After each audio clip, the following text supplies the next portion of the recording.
Hi everybody, welcome back to CMN 201. This is our class for the 17th of February, where we are talking about the Cabinet of Dr. Caligari and getting ready for our next film, the film that represents the 1930s, and that is Dracula. And I also wanted to talk about some of the written assignments that will be due over the course of the semester. And the first being your journals.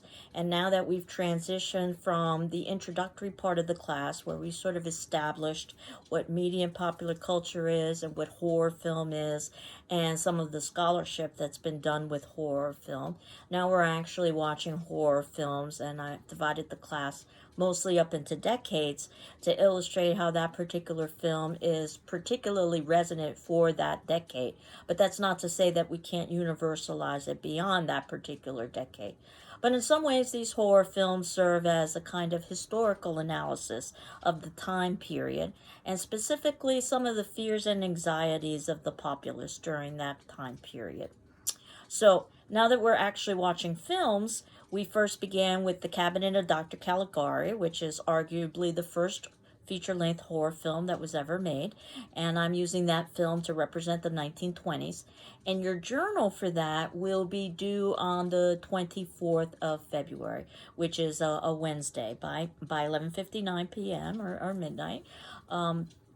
As long or as short as you want it to be. Most students end up writing about a page or so of thoughts and reflections and reactions to the film. And also, you can utilize any of the resources that we've discussed prior to watching these films and also as we watch these films. So, any of the attendance questions, any of the class videos, certainly any of the readings that we're doing, you're free to incorporate into that. But journal number one should be devoted specifically to your thoughts and comments and observations and questions. Sometimes the questions are more important than the answers to the Cabinet of Dr. Caligari. And I ask that you submit that to me via PDF to my email, which is ruiz, R-U-I-Z, at gcc.mass.edu, and I will evaluate that, get that back to you with my comments. And hopefully those comments will serve as a kind of dialogue between the two of us about the actual film itself, and perhaps might spur you to be a bit creative with how you can approach your final project, which is the second piece that I wanted to talk about today. And that your final project is not going to be due until the ending of the semester, so that's May 12th, which would be the day of our final examination as well. You can certainly hand in your final project early, and one of the advantages is that if you were to hand it in early enough so that I could evaluate and get it back to you, you would have the option of perhaps doing a revision with my permission. But that said, regardless of whether you hand in your final project early or you hand in your final project on the 12th, I encourage you to begin thinking about your final project early. And there are lots of different ways that you could proceed with the final project.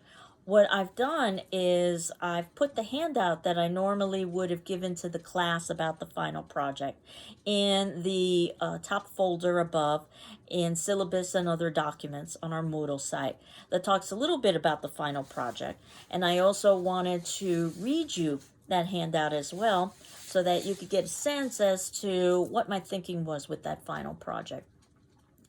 That the course project is an analysis of the role of horror film in media and popular culture. This analysis will likely take the form of a written paper. If you were to write a written paper, I would say somewhere in the area of about 4 to 5 pages. But it does not preclude oral and or visual submissions. In other words, you can be creative, as I've indicated before. You can utilize media itself in terms of presenting your project on media. Choose any of the topics listed below or create your own topic. The following are only suggestions, so feel free to adapt, combine, or dismiss. And if you choose to write on your own topic, you should briefly discuss the topic with me. And this could be something that you could utilize the journals for as well. If you're having some sort of an idea that you think you want to try out for a final project, you can reference that in your journals. Keep in mind, I'm not grading your journals in any kind of formal way, just on a checkmark system, so that, again, it's a very informal conversation on paper. I'm not evaluating for grammar or mechanics. though of course the final project would be graded more formally on a letter system, where of course the entirety would be evaluated, the construction of the writing as well as the content of the writing itself. Please use the MLA system for parenthetical documentation when quoting from a text. I'm hopeful this is something that you talked about in your introductory English class, which is why English 101 is a prerequisite for this particular course. But if for some reason you didn't talk about it or you don't remember it, don't panic, because we will be covering it, albeit briefly, over the course of this class. Basically, MLA stands for Modern Language Association, which is the style of documentation that you use in the humanities. So that would include languages and communication courses, such as our course. English courses are included under language courses. And very simply, what you're doing is you're using parentheses at the ending of a quotation. And within those parentheses, you are indicating a little bit of information about where to find that source. The least amount of information, actually, for the reader to understand where that source comes from. For instance, the page number. And then at the very ending of the paper, you have something called the works cited page, where you are citing or listing all of the works, the books, magazine articles, websites, and so forth that you have cited or quoted throughout the course of the paper and have parentheses for.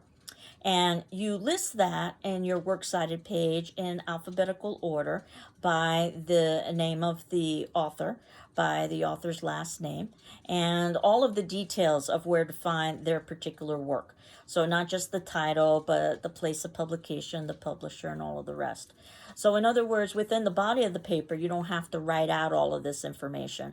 You would just write it out at the ending, and only write it out once, because the parentheses would guide you to finding that particular source at the back, and then you would get all the details about it. I know the sciences use a slightly different system. It's called the APA, or American Psychological Association system. But again, in the humanities, we use the MLA, or Modern Language Association. But again, I'll cover this more in depth when we get a little bit closer to actually thinking seriously about constructing the final project. I know that it's still very early in the semester.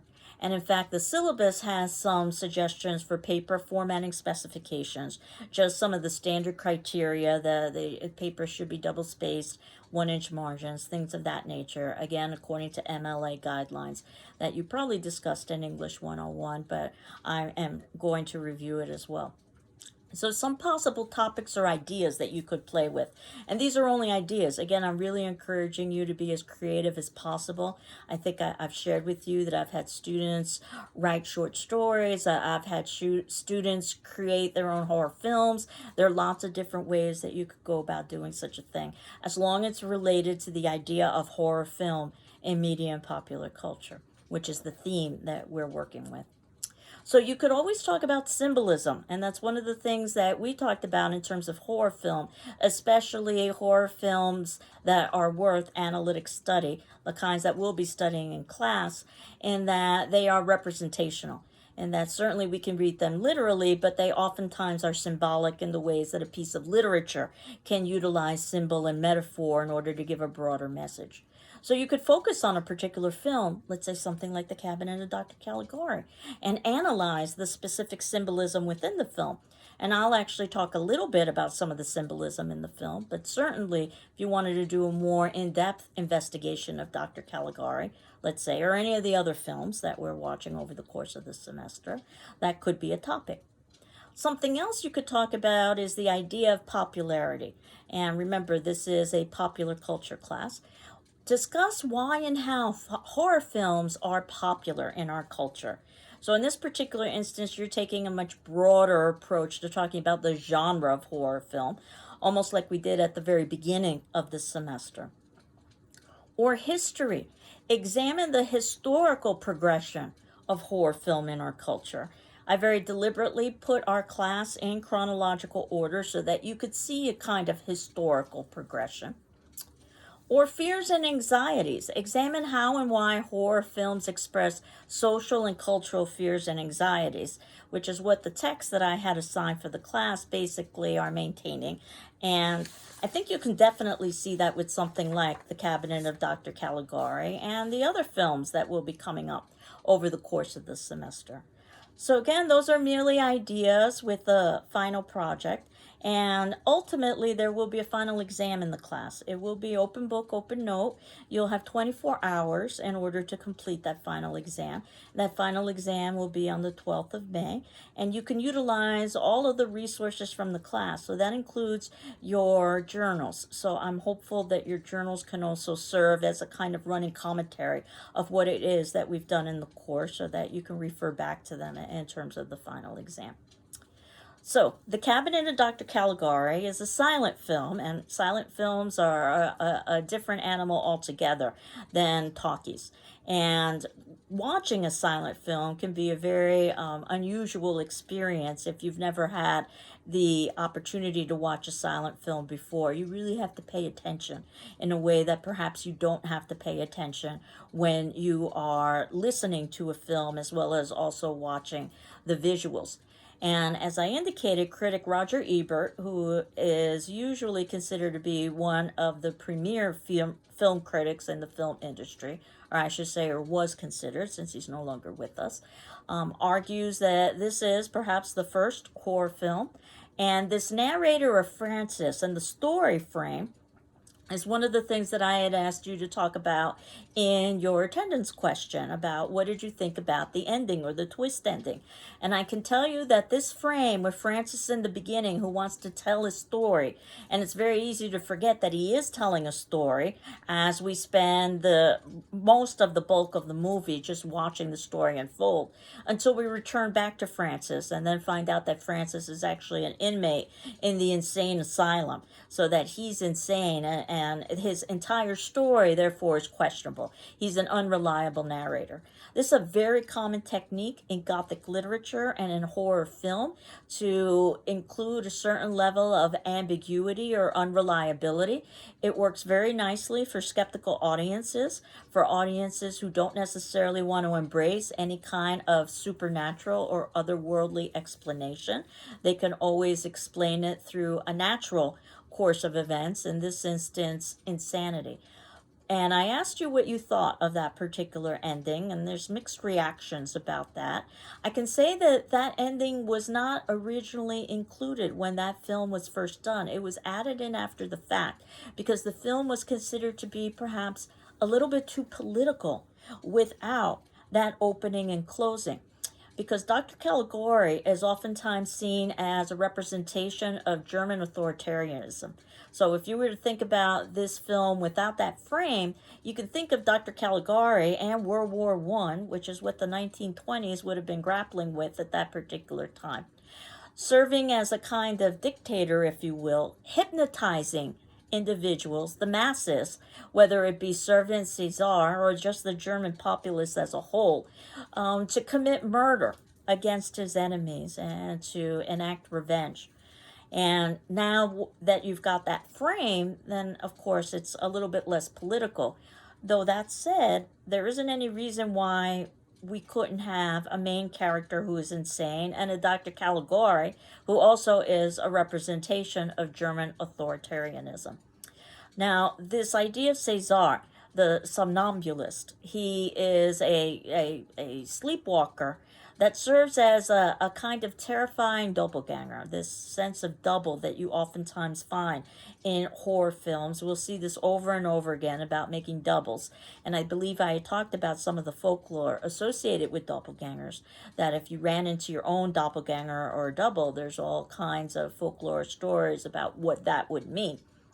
But this terrifying ghostly double might in fact even remind you of some contemporary movies such as Tim Burton's films. If you've ever seen any of his films like Edward Scissorhands or Nightmare Before Elm Street, and he was very much influenced by films like The Cabinet of Dr. Caligari or also films like German Expressionism. And Dr. Caligari is considered to not only be perhaps the first horror film, but also a wonderful example of German Expressionism. where you've got odd film angles and disorienting shapes. We see how there are unnaturally high stools in this film. There are painted shadows on the wall, lots of distorted angles to try to replicate perhaps the way that César, or I'm sorry, that the way that Francis sees the world.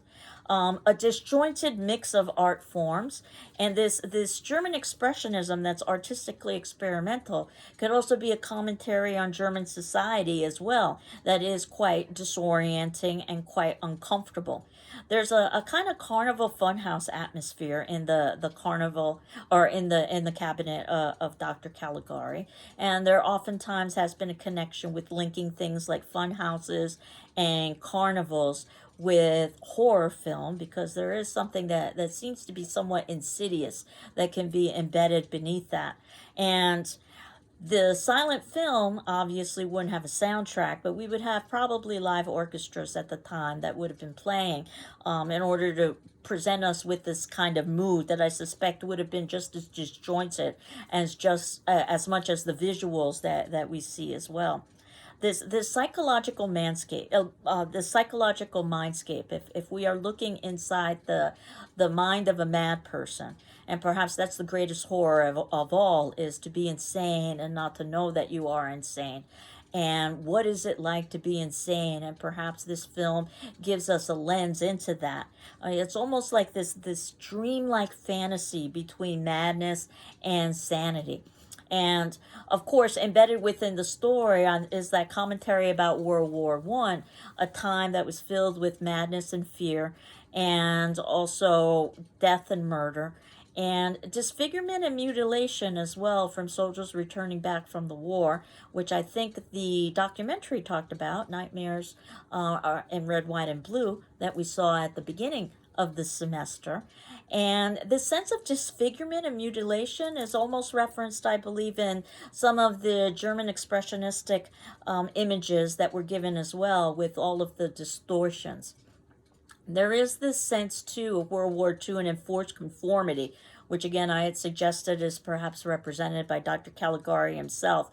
Even if he isn't of evil intent, the idea that he's the head of the insane asylum, and there is this eerie sense at the end when he says that he knows exactly the kind of treatment Francis needs, and one wonders, is that going to be more harmful than helpful for Francis?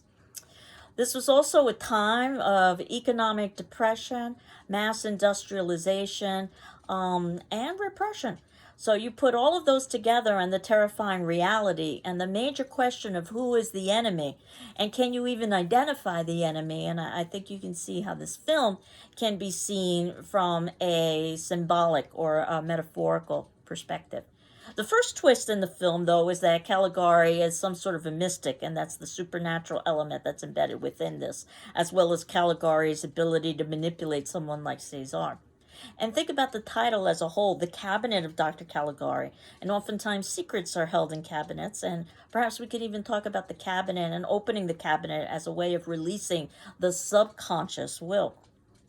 But regardless of how you wanted to view that particular film, I think it serves as a nice introduction to not only German Expressionism, which we can see with a film like Nosferatu, which I had also referenced in a previous class, and I think the documentary also referenced, for doing some of the same things with giving us these incredibly distorted images, this use of shadow, the use of light and dark, actually some rather sophisticated techniques considering how early it was in the days of cinema. And then we move forward to perhaps one of the best horror films ever known. I'm not sure if you were familiar with The Cabinet of Dr. Caligari or not, but I'd be hard pressed to find somebody who doesn't know about Dracula and Bela Lugosi's version of Dracula. And there have been lots of versions of Dracula since then. And in fact, it was very common in the 1930s in particular, as we move forward from the 1920s to the 1930s, to have European Gothic texts from the 1800s. And you remember we talked about some of the great Gothic novels of the 1800s, such as Frankenstein and Dracula and Dr. Jekyll and Mr. Hyde, being loosely adapted into American films. This is where we get the Universal Film Studio monster. And oftentimes these films were set with filmed with very gothic sets. So you think about these large castles and these creepy entryways, secret passages, things of that nature. Definitely you'll see something like that with Dracula. The events of the 1930s, we've got the Great Depression, so there was a great need for escapism during the time period. There was also European fascism and Eastern communism, anti Semitism, eugenics, and the women's vote. In other words, this was a time period that had great stressors. In fact, you might say that in some ways it's similar to the time period that we are in today in some ways in the 2020s. So not only could film be escapism, though, as we've discussed thus far, it also serves as social commentary. And Dracula serves as wonderful social commentary about the idea of foreigner invading British lands. That's only one of the ways in which Dracula can be read. There are lots of different ways that Dracula can be read that we'll talk about. Now, director Todd Browning um, basically is considered to be the father of the American horror film. And his argument is that most people are morbid. I'll let you decide whether or not you agree or disagree with that. So if we've got a film like The Cabinet of Dr. Caligari being the first horror film, remember that was German, then perhaps we could say that Dracula was the first American horror film. Dracula was filmed before Frankenstein, by the way, even though the text Frankenstein was written before the book Dracula. It's one of the reasons why I chose Dracula over Frankenstein. And not only is it considered to be the first American horror film, but the Library of Congress, U.S. National Film Registry, indicated that it wanted to include Dracula because it is culturally, historically, and aesthetically significant. In other words, that this film was given a great amount of respect and esteem and honor at its time period. Now, originally, it had no musical score. So we can see how film is beginning to progress from the silence to the talkies, but it still hasn't become sophisticated enough to provide us with a score. That said, there was always the possibility of having an orchestra, a live orchestra, play a score, much like would have happened with the Cabinet of Dr. Caligari. But we would have gotten vocals, and we would have also gotten sound effects that would have been also very useful in terms of establishing mood. Now, Dracula, in terms of finding this particular film, turns out to be a little bit of a challenge in that I've been able to find the film, but it does include a musical score. So that said, it's the version that is in the Congress National Archive. So it's a very good musical score. But it's said, keep in mind that that is not necessarily how the audience would have experienced Dracula. They probably would have had some kind of musical score, but we just don't know what kind of musical score they would have had. But since I'm not able to show this to you in person via DVD, this is the next best thing I can do in terms of finding a free version of Dracula. And it is a very clean print so that you can actually enjoy many of the images because there is a good amount of age, obviously, from a film from the 1930s. You might perhaps have heard of Todd Browning before. I'm not necessarily certain. He came out with a film in 1932 called Freaks that basically was filmed pre-code. In other words, he didn't have to keep to some of the restrictions that the film industry has today. As thus, he could basically do anything he wanted. And his film was banned for many, many years.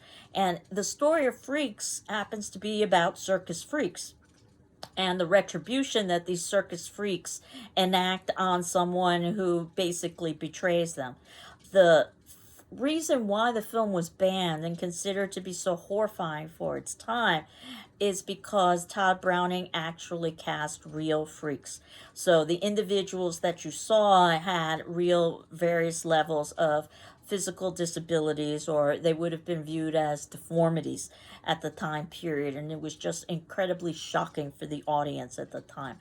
Of course, now with the internet, you can find just about anything, so I'm sure that you could find freaks if you so wanted to watch that particular film. But I think that Browning's reputation was really cemented not by freaks, but by Dracula, because regardless of what you think about the film, is the Bela Lugosi portrayal that ultimately you see parodied and mimicked in Halloween parties and in media vehicles and in lots of other places. So I thought that what I could do in terms of asking for your attendance question in relation to Dracula is after you've viewed the film, and if you've already viewed it, this is wonderful because now you can review it again with a more critical eye and really pay attention to the details. Though each time you see a film, it's pretty obvious that you are going to be able to appreciate the nuances more. That said, I know that you may not necessarily be able to watch these films multiple times. It could just be a one-time viewing. But again, try to watch as carefully and as cautiously as you can. But don't think that just because you've watched a film once that means that you don't need to watch it again. But I'm increasingly surprised by the number of students who've told me that they have never seen the Bela Lugosi version of Dracula, though they've seen lots of more modern day adaptations. I thought after you had watched Dracula, for you to decide whether or not you agree or disagree that Dracula is culturally, historically, and aesthetically significant, which is what the Library of Congress U.S. National Film Registry indicated, and that's why they included Dracula in their collection. Again, this is the kind of question that has no particular right or wrong answer. I'm more interested in the debate and the dialogue in which you will have. In terms of Dr. Caligari, if there are any odds and ends that need to be addressed, we can talk about them next class.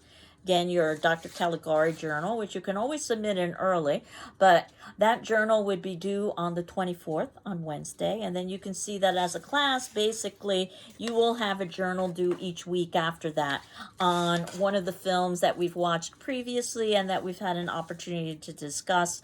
Both through an attendance question and also in class video, so that you've got at least a little bit of background of how to proceed with the film. But there really are no right or wrong answers on how to proceed with the journals. Think about it as thoughts, reflections, questions. Again, you don't necessarily always have to have the answers. Feel free to compare and contrast other films or other elements of horror that you might be familiar with but not required. Think of it as your note taking, if you will, a running commentary. So I hope you're doing well. I'm doing well, and I hope you enjoy Dracula. Take care, and we will continue on next class. Bye bye.